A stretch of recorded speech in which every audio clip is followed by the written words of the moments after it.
selamat pagi, salam semuanya yang bergabung di Zoom ini. Saya Nikos, ini di kelas itu jadi moderator tamu. Di masing-masing kelas ada saya, dan saya juga nggak sendiri, ada Mas Odi. Halo Mas Odi. Ya, halo Nikos, halo Bapak Ibu semua. Ya, ini kami berdua akan menyampaikan materi dari kelas RMA, pelajaran 4 dan 5. Saya 4 dan Mas Odi 5. Oke, nah selain saya sama Sodi, sebenarnya di grup juga ada Mas Pioner, itu juga yang akan menolong kita untuk multimedianya. Jadi misalkan nanti setelah presentasi ini, Bapak Ibu Saudara ingin bertanya, Mas Pio juga bisa memberikan jawaban dari pertanyaan-pertanyaan tersebut. Karena tentunya saya sendiri juga nggak tahu semua gitu ya. Saya minta bantuan teman, gitu. Ada Mas Sodi, ada juga Mas Pio. Oke, baik. Yang pertama kita akan langsung ke materi pelajaran keempat. Izinkan saya untuk share screen. Bentar.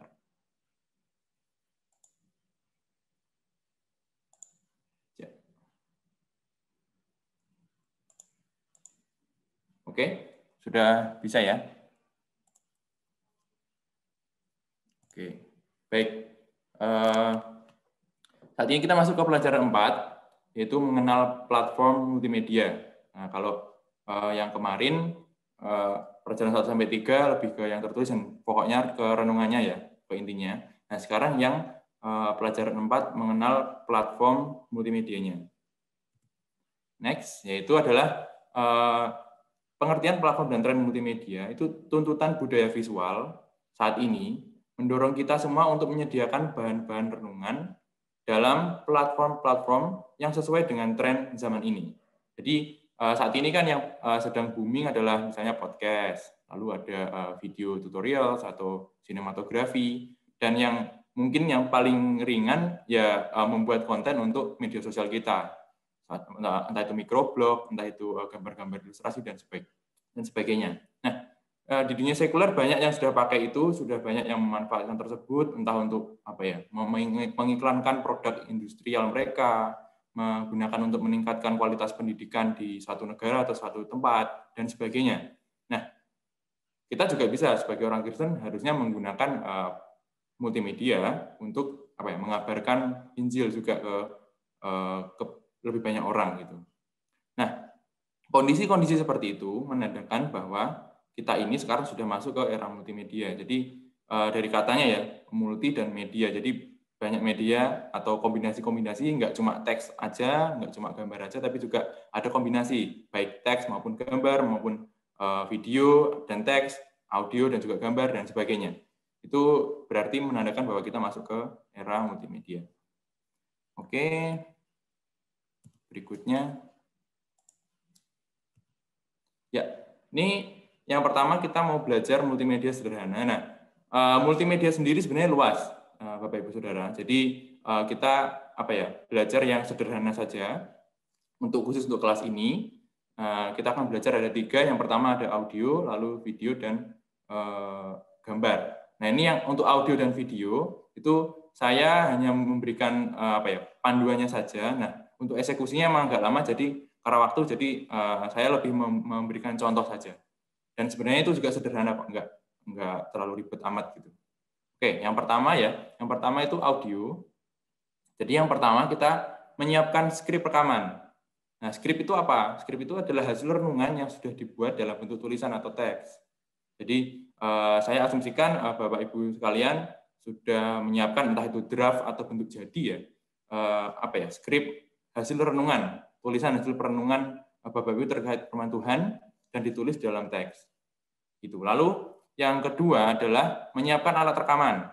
Nah, ini kalau punya bisa pakai alat rekam yang canggih atau kondensor gitu. Nah, kalau tidak bisa pakai HP, smartphone atau laptop. Karena HP-HP sekarang keluaran-keluaran sekarang ya mungkin 2-3 tahun ke belakang itu sudah sangat support untuk audio yang jernih. Atau laptop lah, itu bisa juga dipakai untuk rekaman.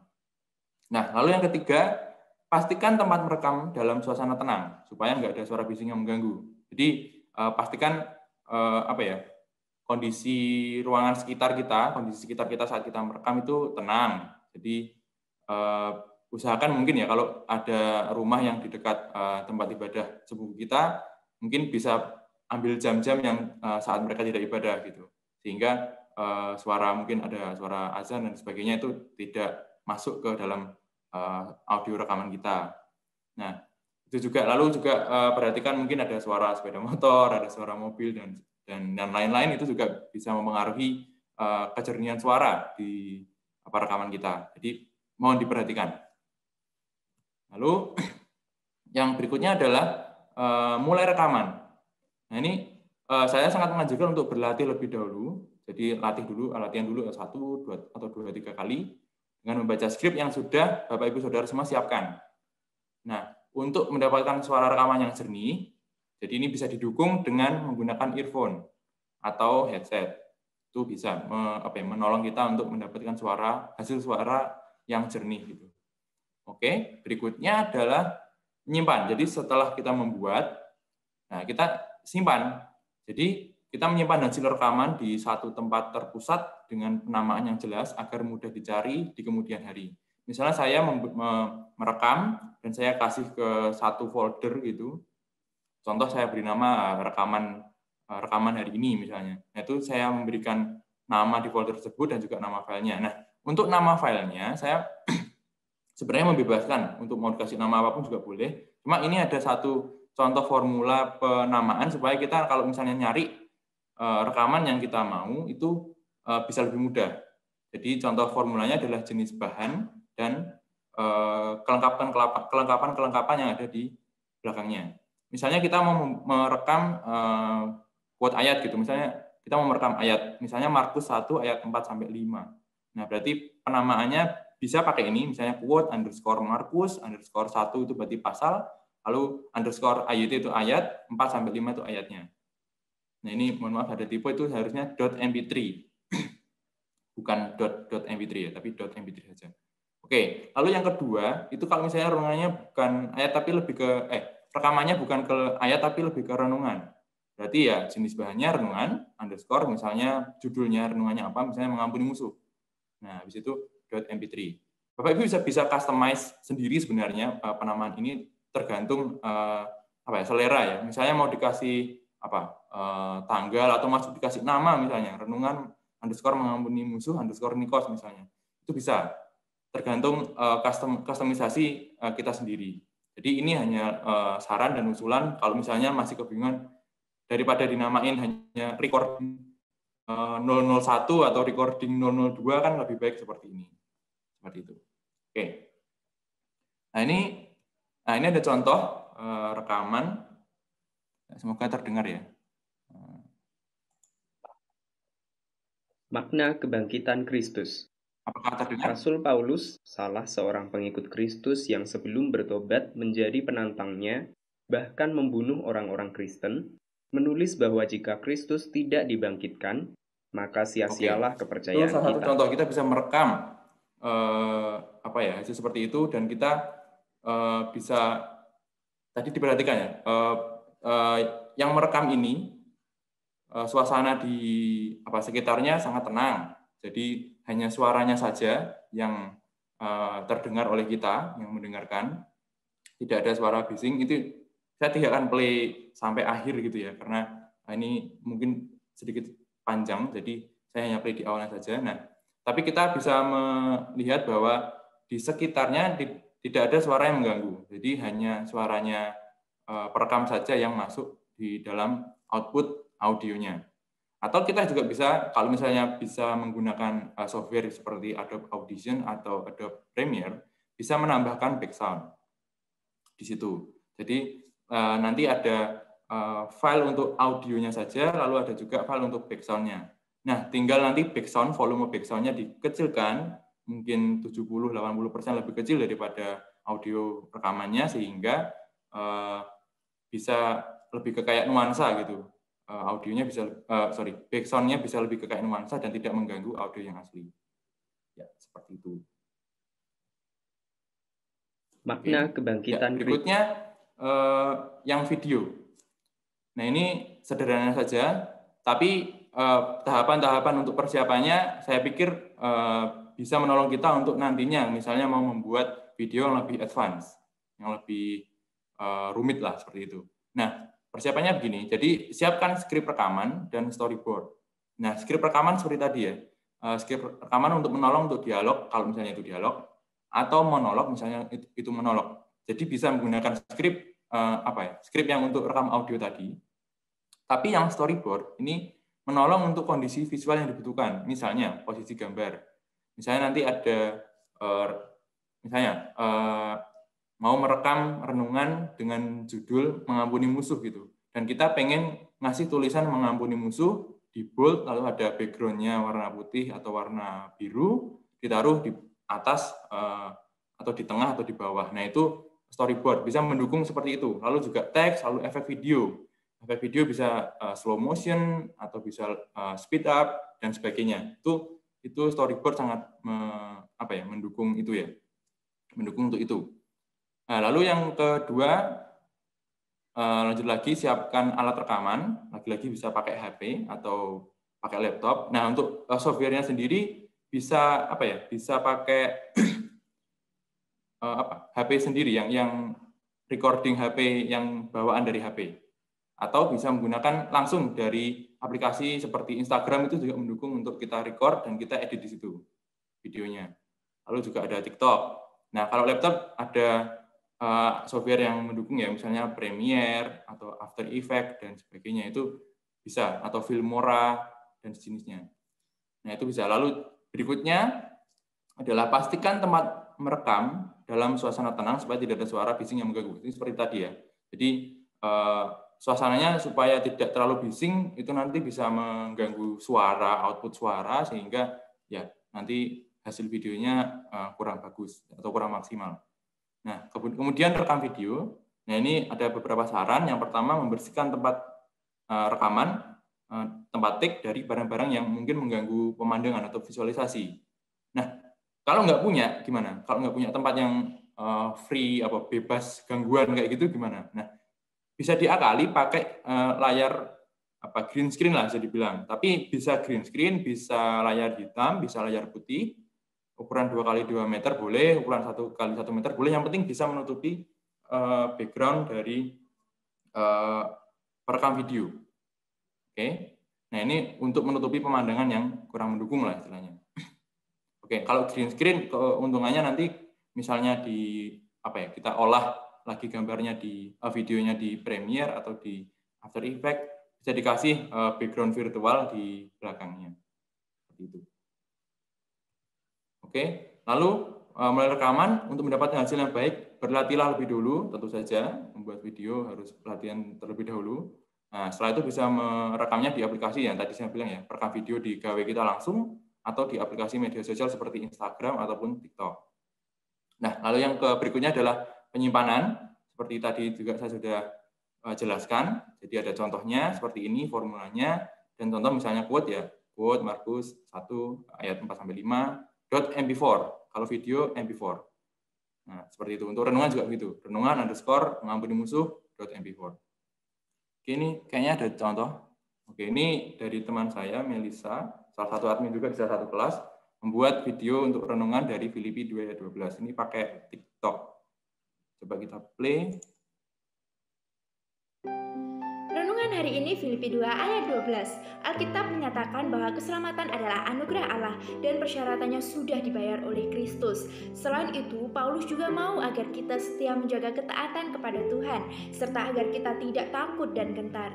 Ketaatan bukanlah hasil kekuatan manusiawi kita, bukan juga hasil resolusi awal tahun atau berbagai teknik motivasi diri. Filipi 2 ayat 13 mengatakan, karena Allah lah yang mengerjakan di dalam kamu baik kemauan maupun pekerjaan menurut kerelaannya. Misalnya mungkin ada yang tanya, nah itu menampilkan tulisan kayak Roma 8:14-17 itu gimana? Kalau rekam mungkin masih bisa ya. Nah, di situ di aplikasi yang TikTok itu ada fitur untuk mengedit atau menambahkan teks dan juga background-nya sekaligus. Nah, itu bisa digunakan. Ini sangat sederhana dan sangat mudah sekali untuk menggunakannya. Jadi tinggal kita, kalau misalnya ada ayat atau ada kata-kata yang ingin kita tampilkan, bisa kita ketik di aplikasinya. Jadi nanti ada text edit gitu.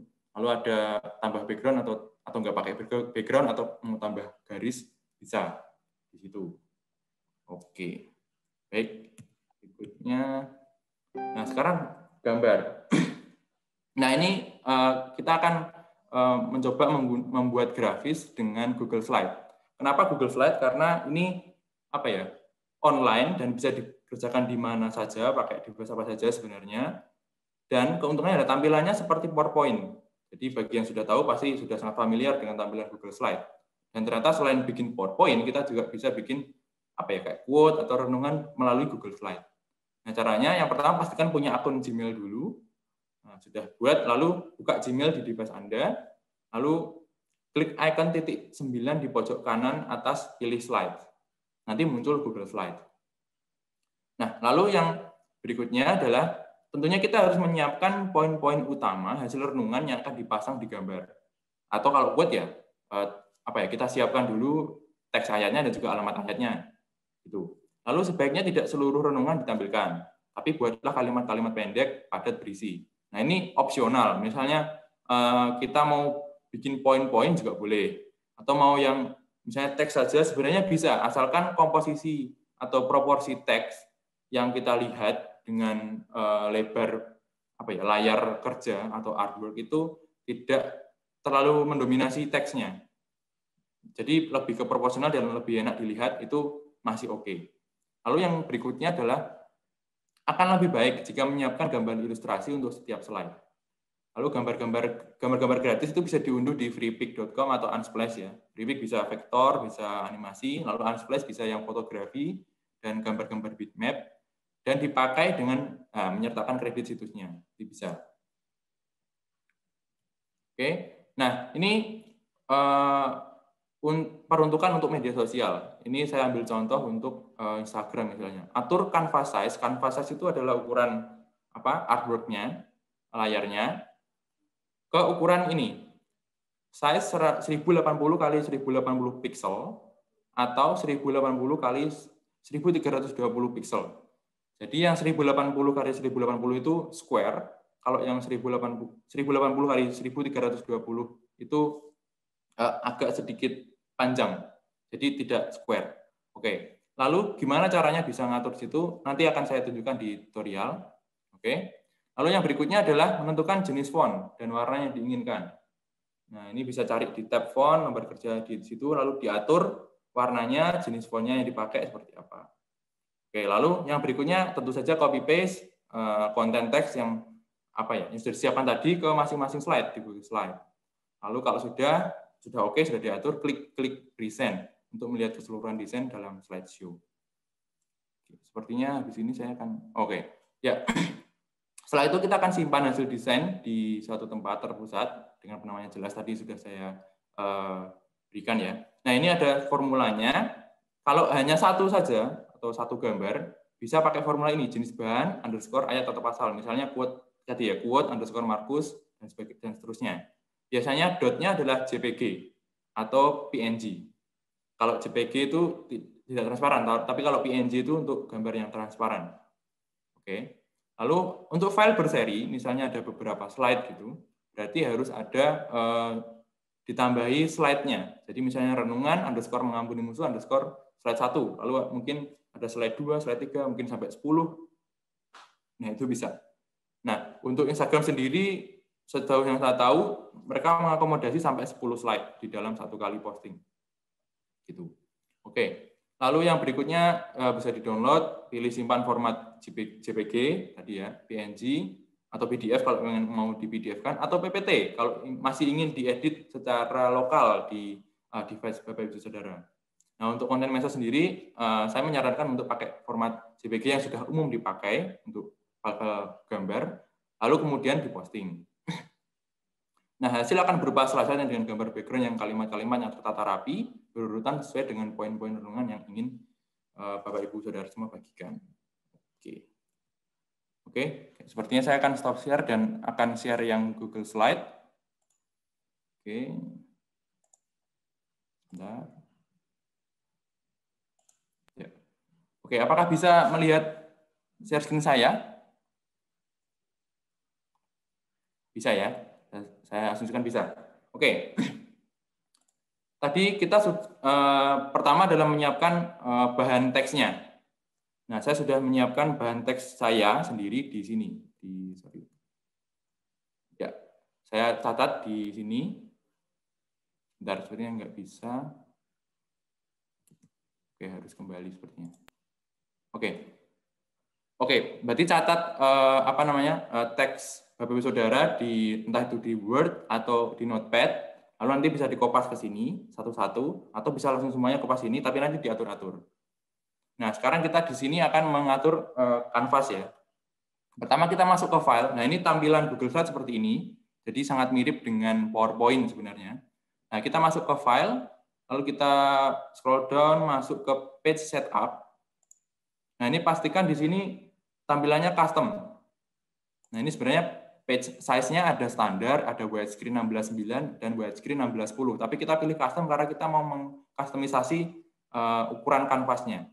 Lalu ada inci, ini unitnya, satuannya lah intinya begitu.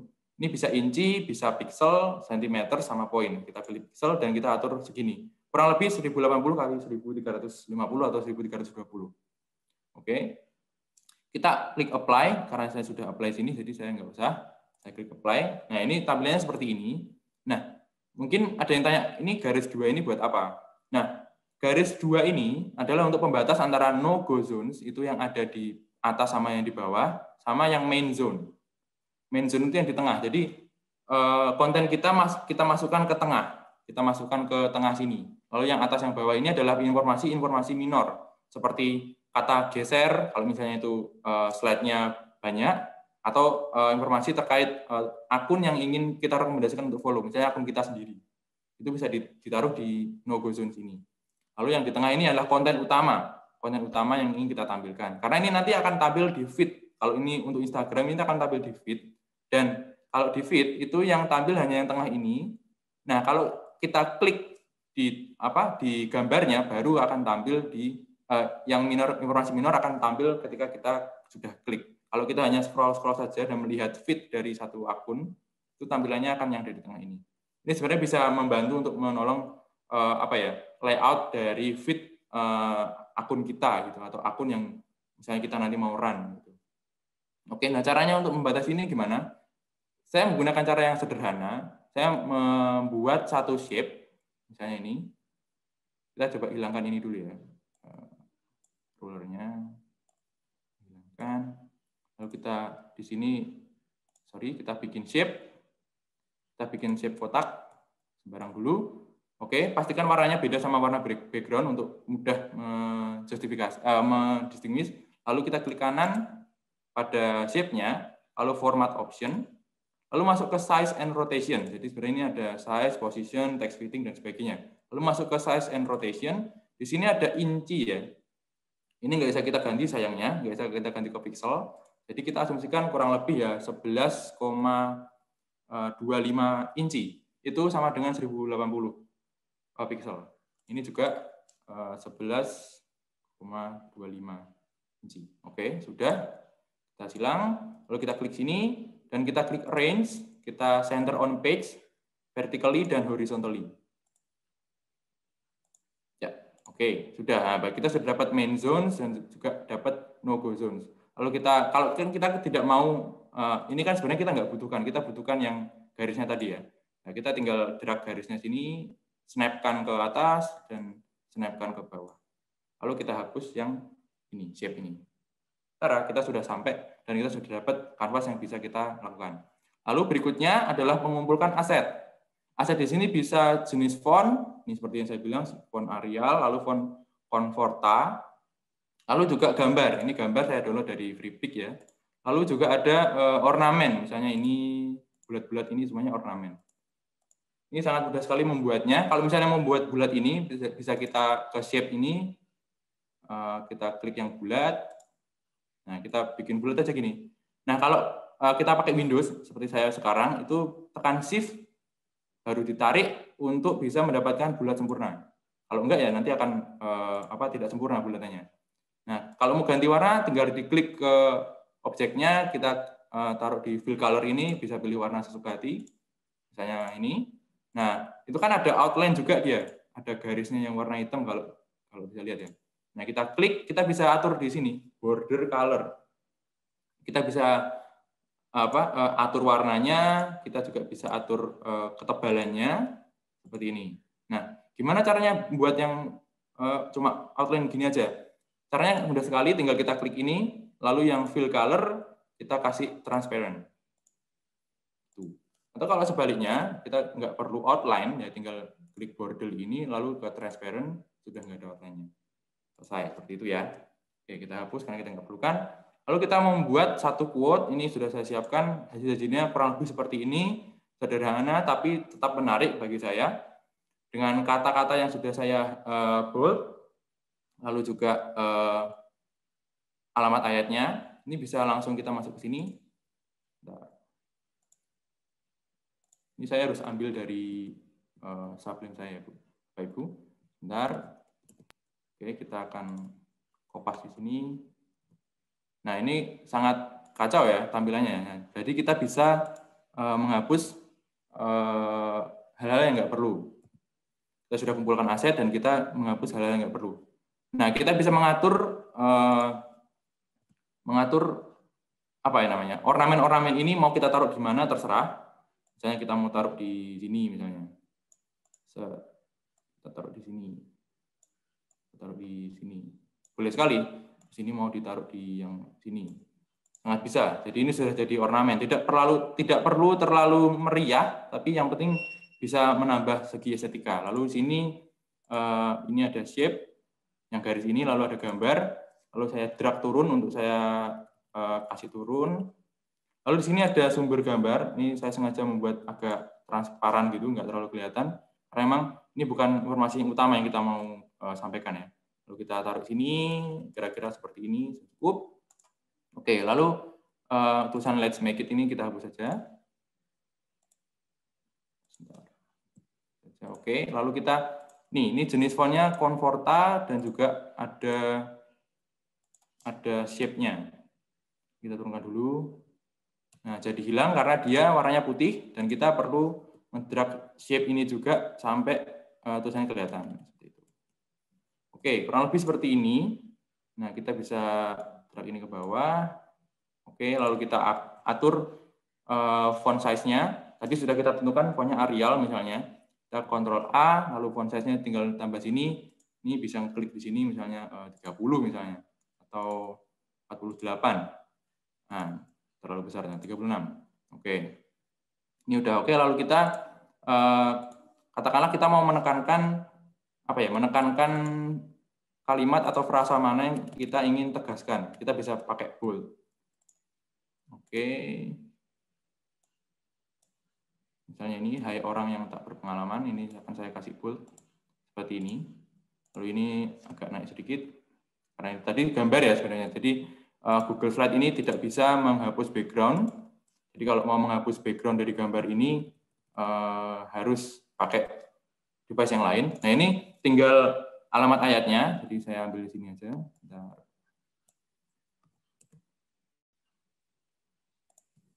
Lalu kita Ctrl Alt, Ctrl V. Nah, sudah selesai. Ini menurut saya sudah oke dan bisa kita bagikan ke sosial media kita ya. Nah, ini dengan komponen ini berarti gambarnya segini, lalu ada shape-nya untuk mempertegas gambar, lalu ada ornamen untuk membuat segi estetikanya, daripada hanya kosong atau polosan, lebih baik seperti ini. Nah, misalnya kita mau customize juga bisa, mau ini ditaruh di pinggir juga boleh, mau ditaruh di kanan juga boleh, ini mau di bawah juga boleh, asalkan komponennya jelas dan ini bisa dibaca orang itu ngeh, oh ini adalah kata-kata yang diambil dari ayat ini. Nah, gitu. Jadi kalau misalnya kita mau mindah Amsal 1, 2 ini dan shape-nya di bawah ini, lalu di tengahnya ada gambar ini, mungkin orang nggak akan langsung ngeh bahwa ini adalah bagian dari Amsal 1, 12. Seperti itu. Nah, itu yang kuat ya. Lalu yang kedua adalah ini. Sama kayak tadi, ini adalah hasil renungannya. Hasil renungannya adalah, contohnya seperti ini ya, bebal dan berhikmat, dua pilihan. Adalah akibat dua sikap memilih yang bertentangan. Lalu di sini ada keterangannya seperti itu. Mungkin saya tambahin besar dulu. Ya, seperti ini. Nah, ini tinggal saya customize saja. Yang ayat tadi, yang Amsal, yang ini, tinggal saya duplicate slide, misalnya ini saya duplicate ya. Duplicate slide. Nah, ini sudah kita dapat duplikasinya, lalu tinggal kita atur-atur di sini. Kita klik, lalu kita ketik judulnya misalnya 2 pilihan gitu. 2 pilihan, lalu kita nanti atur ke atas. Nah, ini kita pindah ke sini. Nah, kita pindah ke bawah bisa. Karena gambar ini kita tidak perlu, kita hapus saja. Nah, ini juga shape seperti ini juga nggak perlu. Kita juga nggak terlalu kredit, jadi nggak perlu. Nah, ini tinggal kita tarik ke atas. Bentar. Saya kecilkan dulu. Ya. Nah, misalnya ini kita bisa taruh ke atas. Ya. Lalu di sini tinggal disiapkan renungannya apa. Atau misalnya ini mau subjudul juga boleh, ini judul juga boleh. Terserah kreativitas Bapak Ibu dan juga poin-poin yang ingin disampaikan. Kalau misalnya saya mau membuat ini misalnya.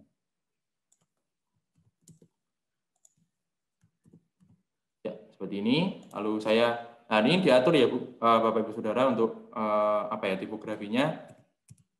Nah, bisa seperti ini, tapi jangan seperti inilah. Ini agak kurang enak dilihat mata atau kayak tadi. Kayak gini kan juga tampilan juga kurang bisa dilihat mata atau dibaca dengan baik, sehingga saya sarankan seperti ini saja. Lalu kita mau highlight mana yang kita ingin tekankan, bisa di bold atau ditambah font ukurannya jadi lebih besar. Ya, seperti itu. Lalu untuk tampilan duanya bisa kita ambil di FreePic tadi, seperti gambar ini saya juga ambil di FreePic, atau kita bisa membuat misalnya ini, kita Ctrl C, Ctrl V ya. Nah, misalnya kita mau buat ini, jadi nomor 2 gimana? Tinggal gini, kita Ctrl Alt, kita pilih nomor 2, kita Ctrl Alt lagi, lalu kita kasih size yang besar, misalnya 200. Nah, itu besar. Lalu kita tinggal pilih font yang mungkin lebih nyeni. Misalnya, kalau tadi sih saya pakai caveat kalau nggak salah. Kita pilih bold. Nah, kurang lebih seperti ini. Tinggal kita nanti atur warnanya saja. Ini saya turunkan dulu. Oke.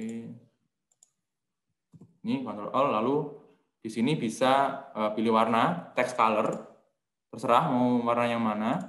Nah, ini boleh. Asalkan ada perhatian di sisi kontras ya, kontras sama warna background. Nah, misalnya gini juga boleh. Lalu kita mau atur ini taruh ke tengah, kita tinggal arrange, center on page, horizontally, atau vertically juga bisa. Oh, ini terlalu menengah. Jadi kita Ctrl Z untuk kembalikan. Ya, seperti ini, dan nanti hasil akhirnya kurang lebih akan seperti ini. Kalau yang bulat ini tinggal kita kopas dari ornamen yang sudah kita punya. Kita Ctrl C, Ctrl V, kita taruh di atas, tinggal kita besarkan, kita tekan Shift, nah gini. Ya, kita atur-atur supaya sesuai. Ya, kurang lebih seperti itu. Jadi ini tadi sederhananya seperti ini. Dan juga, oh ya, ada poin yang kelupaan nih, ada geser. Ini karena tujuannya saya sebenarnya tadinya mau buat yang berseri, jadi ada 2 atau 3 slide. Jadi ini bisa kasih geser sini di area minor. Jadi ini nggak akan muncul. Area yang tengah ini akan muncul di feed dari Instagram, kalau Instagram atau di Facebook. Nah, ini akan muncul kalau di Instagram itu ketika kita ngeklik gambar ini, baru muncul ini, kata geser. Atau kalau misalnya kita mau upload di misalnya story WA gitu ya, tinggal ganti aja. Kalau di WA kan kayaknya diketuk ya, jadi tinggal ketuk gitu. Oke, seperti itu. Nanti bisa juga tanya jawab di sesi tanya jawab untuk menanyakan lebih lanjut lagi. Oke, sepertinya dari saya sudah cukup. Ya, saya akan sharing lagi satunya.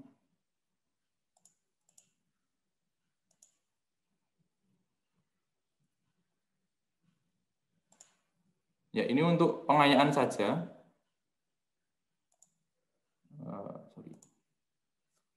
Ya, ini untuk pengayaan saja. Jadi, setelah tadi sudah tahu caranya bikin dan juga tahu gimana nanti bentuk hasilnya, output seperti apa, tinggal cari cara untuk membagikan produk renungan multimedia kita ke platform-platform media sosial. Ya, Facebook, Instagram, TikTok, dan sebagainya. Lalu audio, Spotify, SoundCloud, Anchor, dan sebagainya. Lalu juga YouTube, bisa dipanggil di upload di YouTube.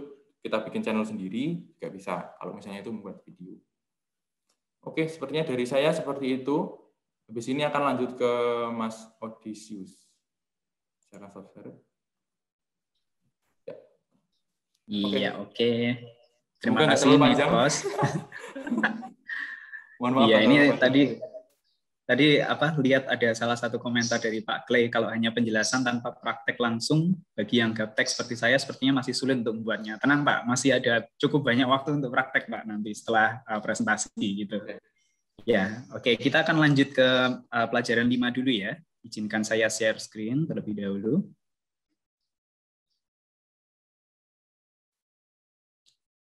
Oke. Nah, tadi setelah mendengarkan penjelasan dari Nikos tentang pelajaran 4 tentang platform multimedianya, kita perlu mengingat kembali bahwa dalam rangka kita belajar multimedia ini adalah untuk membuat satu renungan multimedia yang alkitabiah. Dan di pelajaran 5 ini kita ingin melihat kalau renungan multimedia itu juga bisa sebagai cara penjangkauan. Nah, ini saya mau mulai dengan satu kutipan ayat dari Yohanes 4 ayat 39. Banyak orang Samaria dari kota itu menjadi percaya kepada Yesus karena perkataan perempuan itu yang bersaksi, dia memberitahuku semua hal yang telah kulakukan. Nah, ini salah satu ayat yang menarik begitu dari kisah perjumpaan Yesus dengan perempuan Samaria. Perempuan Samaria ini dikisahkan seperti perempuan yang suka selingkuh gitu ya Bapak Ibu. Terus dalam ceritanya lalu dia bertemu dengan Yesus, singkat cerita dia mendapati sesuatu yang istimewa dalam perjumpaannya itu, dan dari perjumpaan itu dia kepada orang-orang di kotanya dan menyebarkan tentang apa yang sudah Tuhan perbuat. Dan tapi dalam prosesnya banyak orang di kota itu menjadi percaya. Nah, itu yang kita harapkan dari apa yang kita kerjakan selama 1 minggu ini. Kita membuat satu renungan bukan untuk diri kita sendiri, tapi untuk dibagikan juga kepada orang lain. Karena apapun yang kita alami dalam hidup, apapun yang kita pengetahuan apa yang kita dapat, perjumpaan kita dengan Yesus itu bukan hanya mengubahkan sesuatu dalam diri kita, tapi juga kita tidak bisa tidak memberitakan itu kepada orang lain. Gitu. Nah, setiap pengalaman yang kita alami bisa Tuhan pakai untuk memperkenalkan dirinya, bukan hanya kepada kita, tapi kepada orang lain juga. Nah, itu ketika pengalaman kita tuangkan dalam satu renungan, itu bukan hanya memberkati orang yang membaca, yang sudah percaya kepada Yesus, tapi juga bisa memberkati orang-orang yang belum mengenal Dia gitu. Jadi lewat renungan yang kita buat, orang bisa dibawa kepada Kristus. Kita bisa memenangkan jiwa-jiwa bagi Kristus lewat renungan yang kita buat. Nah, itu yang tujuan akhir yang kita ingin capai begitu ya, bukan hanya untuk aktualisasi diri begitu, maksudnya bukan saya bisa menulis, saya bisa membuat multimedia, tapi tujuan akhirnya adalah untuk memenangkan orang juga bagi Kristus. Nah, itu kita perlu ingat itu, dan kita juga hendaknya bisa mengaplikasikan dalam hidup kita. Lalu yang kedua, untuk menentukan sasaran renungan multimedia yang alkitabiah. Nah, di pelajaran 3 kita sudah melihat ada beberapa jenis renungan. Yang paling umum ada topikal, tekstual, dan juga ekspositori. Nah, ini sangat tergantung pada orang yang membuat, dan juga renungan itu diperuntukkan untuk siapa. Tapi apapun jenis renungan yang akan kita buat nanti, entah itu tekstual, entah itu topikal, apapun jenisnya, renungan kita harus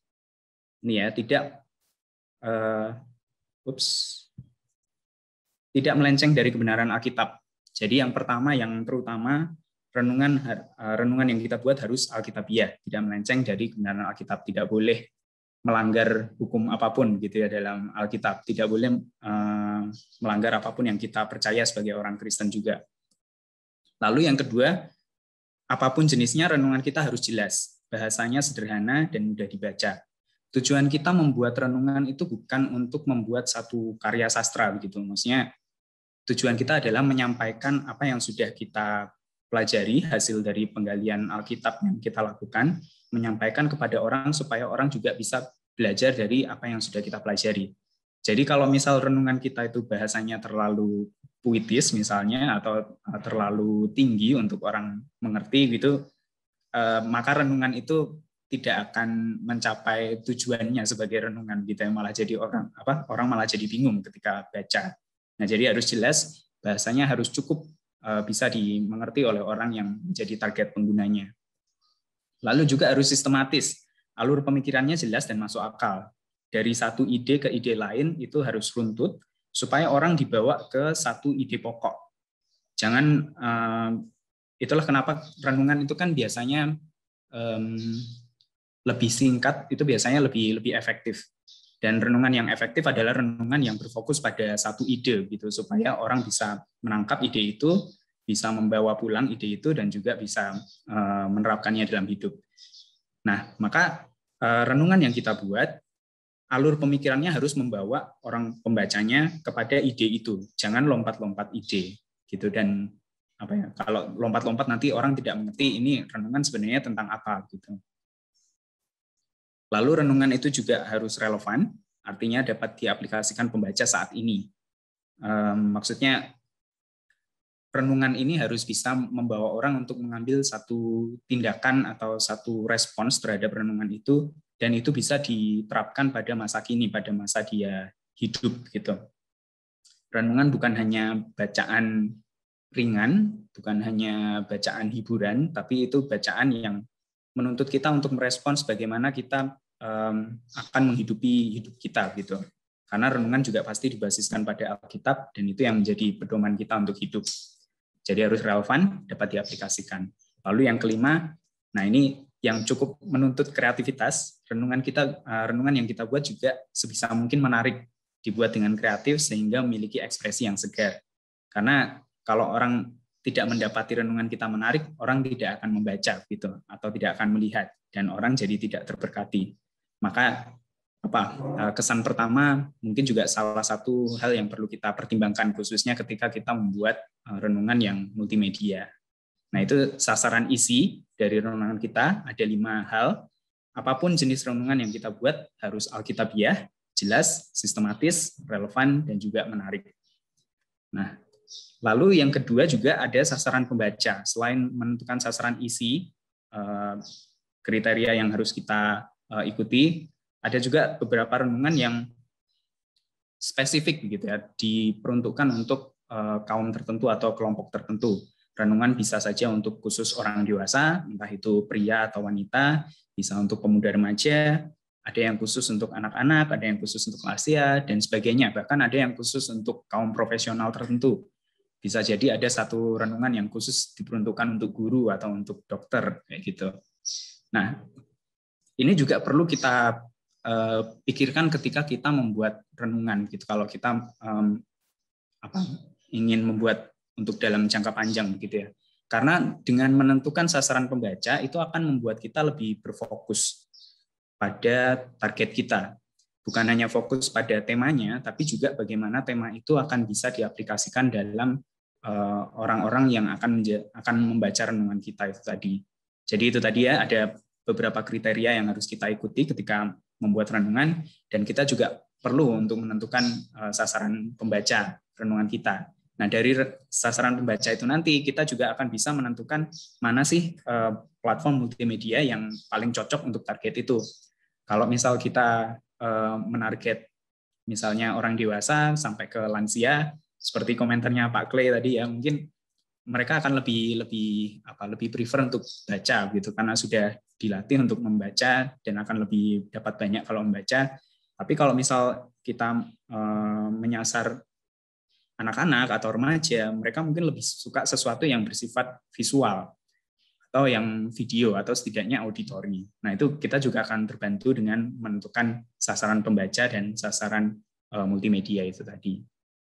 Ya, itu. Lalu berikut ini contoh renungan dalam berbagai platform multimedia. Tadi Nikos juga sudah menjelaskan beberapa komponen multimedia, lalu juga beberapa kaidah yang kita bisa ikuti untuk platform-platform tertentu. Tapi tentu saja saya sangat memaklumi kalau kita baru pertama kali membuat sesuatu begitu, kita masih belum tahu kita harus membuat seperti apa. Nah, salah satu teman pelayanan saya di Sabda juga dulu pernah bilang salah satu cara terbaik yang kita bisa pakai untuk belajar adalah prinsip ATM gitu. Jadi amati, tiru, lalu modifikasi. Nah, beberapa contoh renungan ini kiranya bisa menjadi satu inspirasi gitu ya untuk kita bisa mulai membuat konten kita sendiri. Tadi yang salah satu sudah di-play oleh Nikos itu adalah renungan Oswald Chambers. Nah, ini Bapak Ibu bisa temukan contoh-contohnya di dalam modul, sudah tersedia juga linknya di modul pelajaran 5, nanti Bapak Ibu Saudara bisa cek sendiri. Atau juga bisa bukan hanya file audio langsung di-play begitu, tapi bisa dikompilasi dalam satu podcast. Misalnya itu kita bisa lihat nanti contohnya di podcast Kristen Talks. Nah, nanti kalau Bapak Ibu lihat contohnya di pelajaran 5, Bapak Ibu Saudara akan mulai lihat beberapa inspirasi begitu ya. Misalnya di renungan Oswald Chambers dia punya intro, dia punya outro. Nah, kalau di podcast yang Kristen Talks ini dia mungkin langsung masuk ke isinya, tapi ada background musiknya kayak gitu.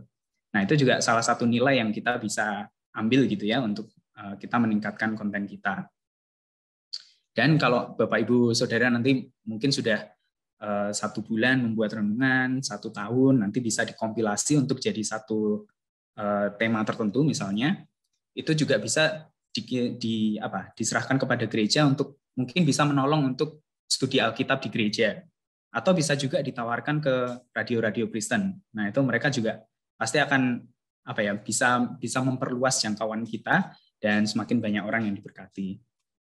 Lalu yang kedua, untuk platform multimedia, platform video. Ada 2 contoh di sini, daily devotional video dari Our Daily Bread, dan seri renungan harian dari Gereja Pengharapan Allah. Ini juga linknya sudah ada di modul.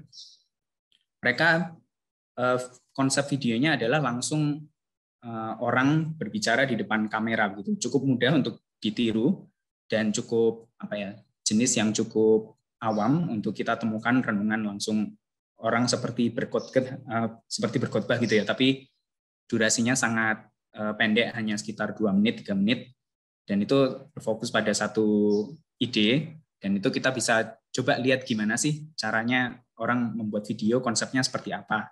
Nah, nanti kita juga bisa tiru, lalu kita kembangkan sesuai dengan kebutuhan kita. Lalu yang ketiga ada yang bersifat gambar, visual, atau grafis. Nah, ada beberapa orang yang tidak terlalu suka dengan kalimat yang panjang begitu ya. Mereka lebih suka kalimat yang singkat, seperti poin-poin gitu yang bisa mereka langsung cerna begitu, atau bisa dibagikan ke media sosial atau untuk digunakan untuk hal-hal lain misalnya. Nah, contohnya di sini kita bisa membuat semacam gambar quote tadi seperti yang sudah diajarkan oleh Nikos ya dengan Google Slides. Kalau di sini ada contohnya dari Scripture Union Indonesia. Bapak Ibu Saudara mungkin familiar dengan santapan harian. Nah, kalau lihat yang sebelah kiri, ini ada satu kutipan yang diambil dari renungannya.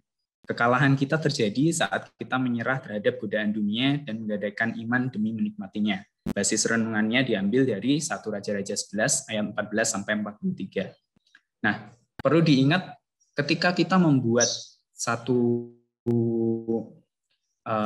desain untuk renungan semacam ini, tujuannya bukan hanya untuk membuat kalimat mutiara, bukan hanya untuk membuat kata-kata mutiara, tapi untuk meringkas apa yang sudah kita pelajari dalam 1-2 kalimat, dan kalimat itu bisa mendorong pembacanya untuk merenungkan kalimat itu. Jadi bukan hanya misalnya kayak seperti kutipan ayat begitu. Kalau hanya kutipan ayat dibikin desain grafis, mungkin orang hanya mikir, amin, udah seperti itu. Tapi tujuan kita adalah membuat satu kalimat yang ketika orang baca, orang akan merenungkan. Seperti apa menggadaikan iman, itu misalnya dalam kalimat ini. Nah, itu tujuannya. Jadi tetap renungan itu sekalipun dalam bentuk grafis dan seminimal mungkin desainnya, tapi dia tetap mengundang orang untuk merenung gitu. Nah, kalau misalnya membuat satu gambar yang mewakili renungan kita itu cukup susah, kita bisa buat beberapa gambar. Misalnya seperti yang dilakukan YCS Indonesia, mereka bikin satu, boleh dibilang renungan singkat tentang pasangan yang seimbang, lalu mereka pecah poin-poinnya menjadi 5 gambar. Nah, nanti ketika orang mengikuti gambar-gambar itu sambil membaca deskripsi di gambarnya, orang juga akan diundang untuk merenungkan seperti apa sih pasangan yang seimbang itu, apa yang dikatakan Alkitab tentang itu. Nah, itu tadi contoh-contoh yang kita bisa pelajari, kita bisa amati, kita bisa tiru, lalu juga modifikasi sesuai kebutuhan kita, supaya kita semakin berkembang dan juga kita tahu paling tidak bagaimana untuk memulai. Nah, nanti otomatis seiring semakin sering kita juga meningkatkan skill kita sendiri. Nah, itu tadi yang bisa saya sampaikan tentang pelajaran 5.